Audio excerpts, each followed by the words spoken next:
Bonjour tout le monde, j'espère que vous allez bien, c'est le frère William.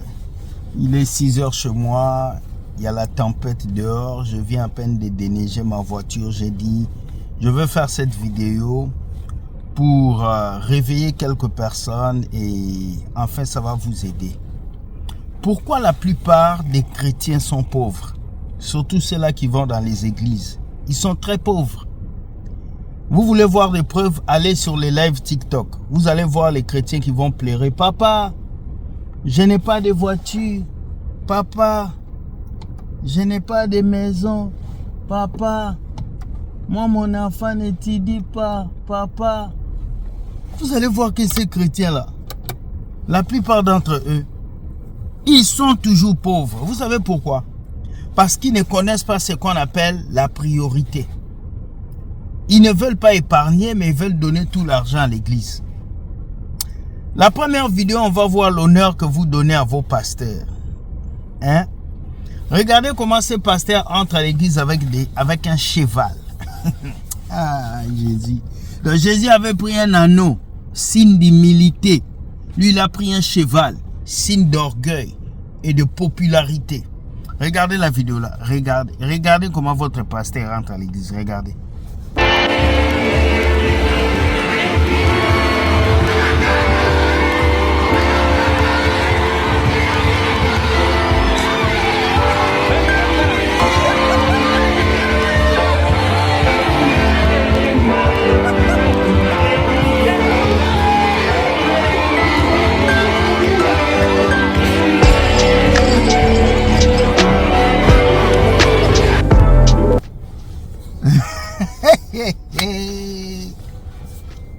Hein?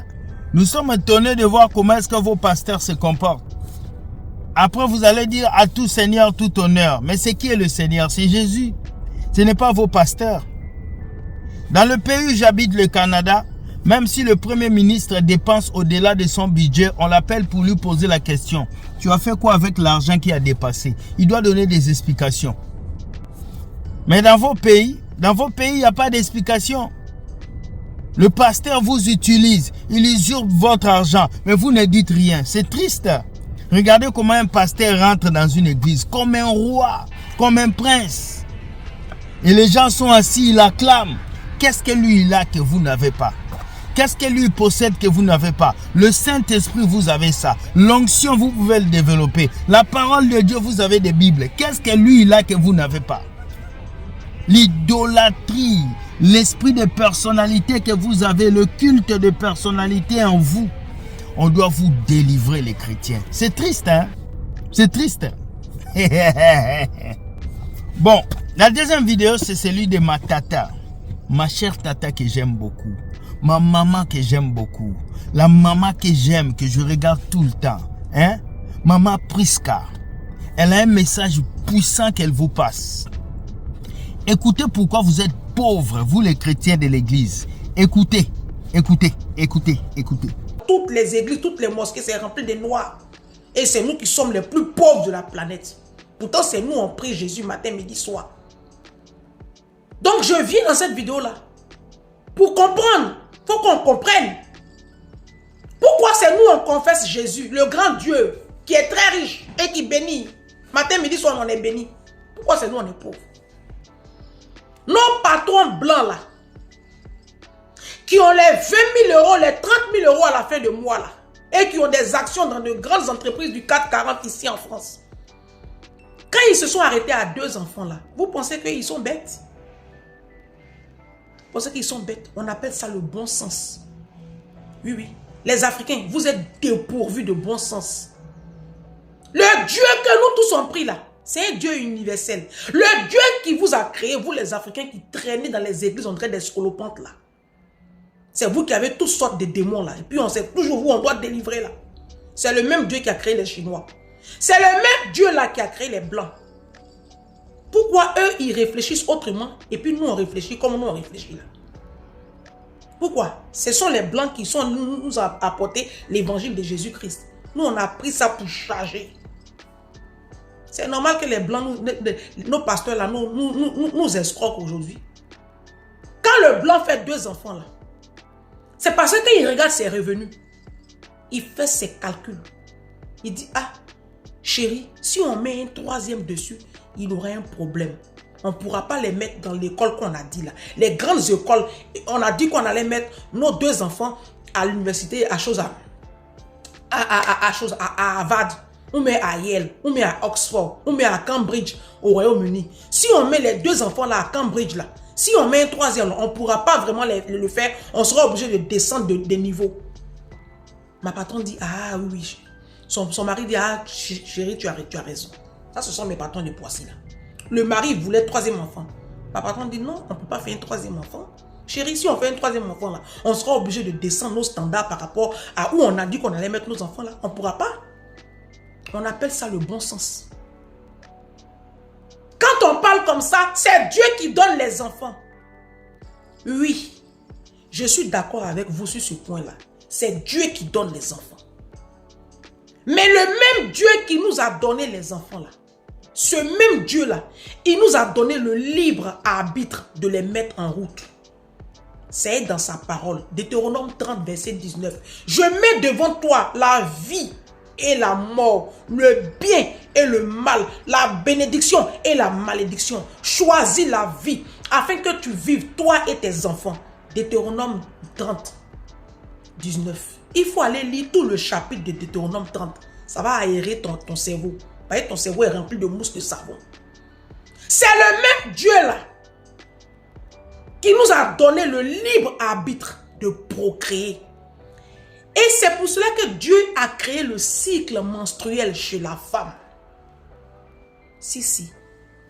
Parce que Dieu savait que quand il créait le monde là, il savait que les Noirs allaient être très bêtes. Il savait que nous les Africains là, on n'allait pas être du tout intelligents.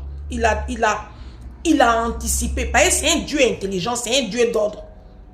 Oui, il savait que nous on allait réfléchir à nos pieds. Il a créé chez la femme le cycle menstruel. C'est pour cela que chez la femme n'est pas féconde tous les 30 jours du mois. Elle a juste une petite période de 10 jours de fécondité qu'on appelle le cycle menstruel. C'est pour cela qu'on ne va pas forcément avec une femme pour faire des enfants. On va aussi avec une femme pour avoir du plaisir. Les rapports sexuels, là, c'est Dieu qui a créé. Sauf que lui, il aime ça quand c'est dans le cadre du mariage. C'est Dieu qui a créé les rapports sexuels. Et puis Dieu aime quand on fait l'amour dans le mariage. Il faut aller lire Cantique des Cantiques. C'est Dieu qui nous a donné cette capacité-là de procréer. Lui-même là, il ne veut pas qu'on soit enceinte toute l'année. Donc il a créé juste une petite période de fécondité. Et puis le reste du temps là, on peut faire ce qu'on a envie de faire. Dieu, il est intelligent. Hein? Tu ne peux pas servir un Dieu intelligent. Et puis toi, tu vas être bête comme ça. Tu ne sais pas Dieu, tu sais Satan. À quel niveau la religion nous a abrutis? Toi, tu as un problème qui nécessite une décision de justice. Tu t'en vas, pasteur. Quand, papa, je vais divorcer, mon mari me trompe, il me maltraite. Tu veux que ton pasteur te dise quoi? Non, tu veux que ton pasteur te dise quoi? La Bible dit dans le livre de Job 22, 28, à tes résolutions répondra le succès. Toi-même là, quand tu t'en vas voir pasteur là, tu as pris quelle décision? Est-ce que tu as pris une résolution? Parce que quand tu veux faire un truc là, tu n'as pas besoin de l'aval de quelqu'un. Quand tu veux te suicider, tu te suicides. Tu n'appelles pas les gens pour dire jamais suicider. Quand tu veux divorcer, tu divorces. Ce n'est pas pasteur qui va venir te donner un agrément ou une autorisation de. Parce que les pasteurs, même quand ils finissent de vous donner aux choses là, de vous donner au conseil là, demain quand il y a problème, c'est son nom qui est devant. On vous connaît. Vous n'êtes jamais responsable de vos décisions. Hein? Vous demandez l'avis des gens. Quand on donne notre avis, c'est nous, notre nom qui est devant des mains. C'est pour ça que maintenant, quand vous nous parlez là, on vous regarde.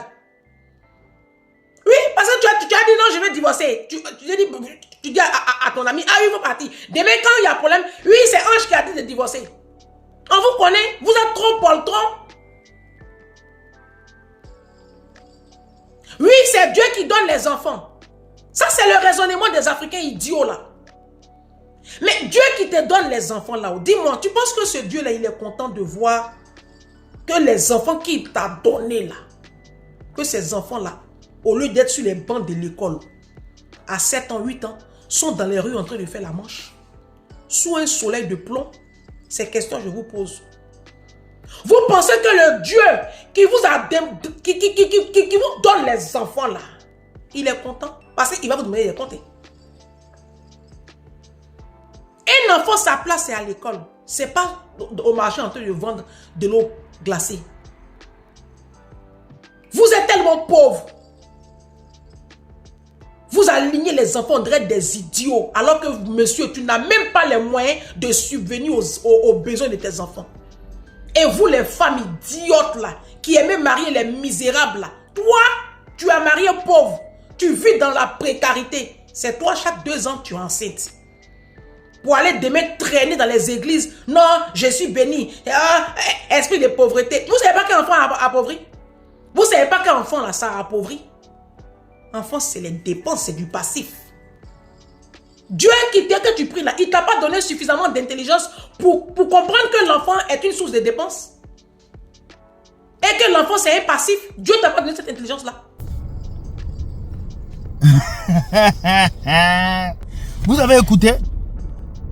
Beaucoup d'entre vous, vous êtes pauvres parce que vous pensez que c'est ce que vous donnez à Dieu comme argent, c'est ce qui va vous rendre. L'église n'est pas une tontine. L'église n'est pas une tontine parce que tout ce que tu donnes comme argent, Dieu ne te le rend pas. Le seul endroit où tu fais la perte financière, c'est à l'église bâtiment. Parce que ton argent ne reviendra jamais chez toi. La seule chose que Dieu va te rendre, c'est lui donner une vie de sanctification, il te donne le salut. C'est la seule chose que Dieu va te donner. Dieu ne va pas te rendre l'argent que tu as donné à l'église. Dieu ne va pas te rendre ça. Dieu va te rendre la vie de sanctification que tu lui as donnée. Il va te donner le salut. Sortez de ces choses et laissez Dieu résider en vous. Sortez de ces choses et permettez à Dieu d'être le Seigneur de vos vies. Si tu veux l'argent, va travailler pour l'avoir. Si tu veux une voiture, va chez le concessionnaire. Si tu veux le mariage, comporte-moi, toi bien, Marie viendra. Qui vous a même dit qu'à l'église on fabrique des voitures? À l'église on donne des emplois. À l'église on... Qui vous a dit ces choses? Qui vous a dit ça? Il n'y a rien que vous puissiez avoir dans ces temples et bâtiments. Si ce n'est la parole de Dieu et la repentance. Et un vrai pasteur va vous faire comprendre que lui ne peut rien vous donner. Parce que lui aussi, il lutte pour son salut. Réveillez-vous et repentez-vous. Que Dieu vous protège. Dieu gagne toujours. Like et partage et permet à quelqu'un de comprendre. Ce soir, nous avons un live avec mon frère Hervé Lebo qui aura pour titre « Le ministère et ses dangers ». Venez nombreux 15h heure du Canada et 21h heure de France, 20h heure d'Afrique. Merci beaucoup, je vous aime. Dieu gagne toujours. Like et partage et dis-moi ce que tu penses de cette vidéo. Merci et bye.